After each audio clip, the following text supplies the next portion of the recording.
And joining me now is our friend, Democratic Congressman from California, Robert Garcia. It's good to see you, and it is well known that you support the Harris-Walz campaign. But for those undecided voters who will be tuning in to the debate on Tuesday to inform their choices, what does Harris need to do to help them see what you see? I mean, will highlighting threats to reproductive freedom be enough?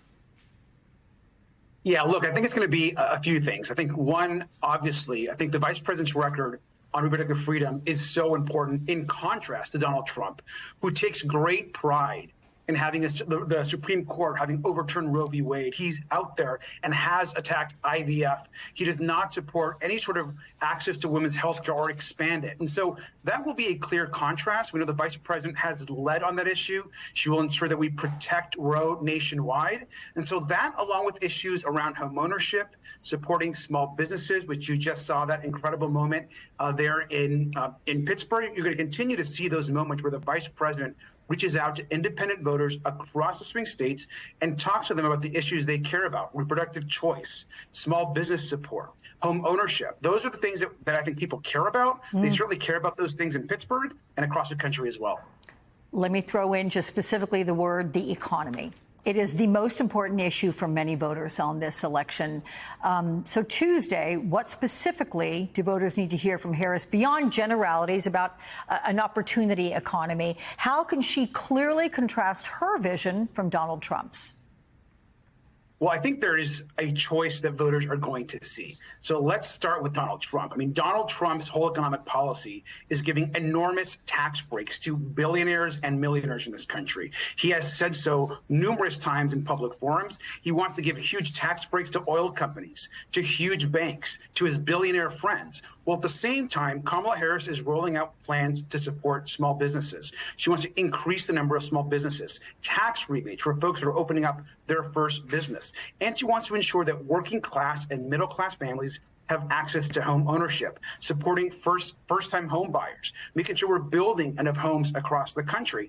And she also supports ensuring that we have tax cuts, but for middle class families, that middle class families and working class families actually get tax relief, not billionaires. So that is the clear contrast that we have as it relates to the economy.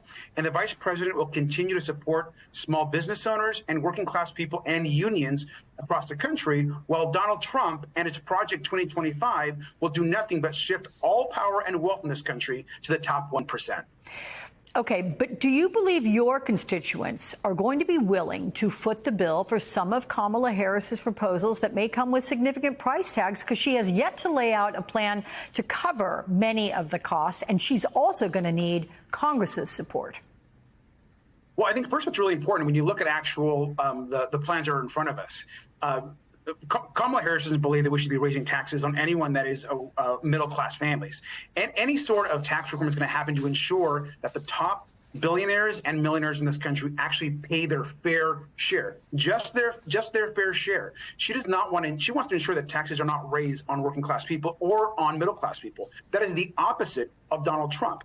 Donald Trump wants to continue to tax everyone, increase prices. Kamala Harris has actual plans to actually stop price gouging by corporations, and that's the work that she's going to do in the weeks and months ahead, and the work as president. And as it relates to Congress, that's another important reason why we have to flip the Congress to Democratic control in the House, because Republicans, again, want to continue these huge tax breaks and giveaways to large corporations and oil companies. Democrats want the opposite. We want to help working class people across the country.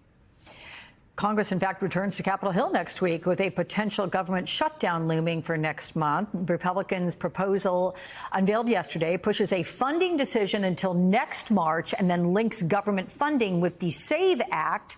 That requires proof of citizenship to vote. So now, let's be real clear on this. It is already illegal for non-citizens to vote. So what is the point of the SAVE Act? Are Democrats ready for this fight? I mean, this is so ridiculous. We already know that to vote in the United States, you have to be a U.S. citizen. That already is the law. And so Republicans basically just want to play political games and tie the future of our economy and real people's jobs to these horrific plans that really get us and do nothing for the actual country or for actual voting security. And let's be clear what they want to do. Shutting down the government actually impacts real people. We're talking about millions of people across the country that depend on benefits, whether it's veterans, whether it's small business owners, people that are depending on health care or treatments at their own hospital. A government shutdown impacts the entire country, not just the workers, who, by the way, most of which don't work in D.C., but work across the country in states across the nation. And so this idea of flirting with the government shutdown is dangerous. And they continue to show complete disregard for the American worker and the American public. And all they want to do is play partisan politics. And that's why it's important, which you heard Vice President Harris say just a few minutes ago in her stop in Pittsburgh, is we need to end the division. She wants to actually bring the country together, and Republicans are doing everything they can to continue to divide the country. All right, Congressman Robert Garcia, always good to chat with you. Thank you so much.